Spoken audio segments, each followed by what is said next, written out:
അല്ല 1 കിലോ വായമ്പ് കിട്ടി. അപ്പോൾ അത് നമുക്ക് വറുക്കാൻ 2-3 പ്രാവശ്യമായിട്ട് ഞാനത് മാഗ്നേറ്റ് ചെയ്താണ്.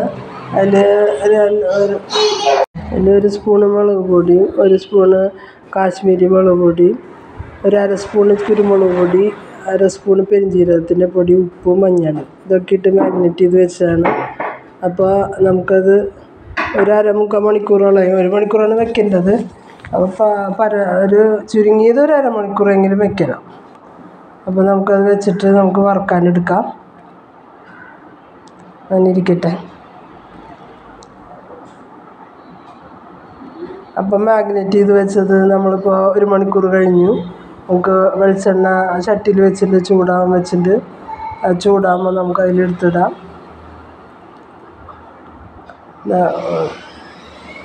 നല്ല മൊരിഞ്ഞ പോലെ എടുക്കലാണ് ഈ മീനിൻ്റെ ഇത്. നമ്മൾ ആ കട്ടി മൂടിയ മീനൊക്കെ ആണെങ്കിൽ നമ്മൾ അധികം മൊരിക്കാതെയാണല്ലോ എടുക്കുക. ഇത് ഒരു മൊരിഞ്ഞ് കരിമുരുന്ന് കഴിക്കുക ഒരു പ്രത്യേക ടേസ്റ്റാണ്. അപ്പോൾ നമുക്ക് കുറേശ്ശെയായി വറുത്തെടുക്കാം. അങ്ങനെ വറുത്തെടുത്തതാണിത്. നിങ്ങൾക്ക് ഇഷ്ടപ്പെടുകയാണെങ്കിൽ ലൈക്ക് ചെയ്യുക, ഷെയർ ചെയ്യുക, സബ്സ്ക്രൈബ് ചെയ്യുക.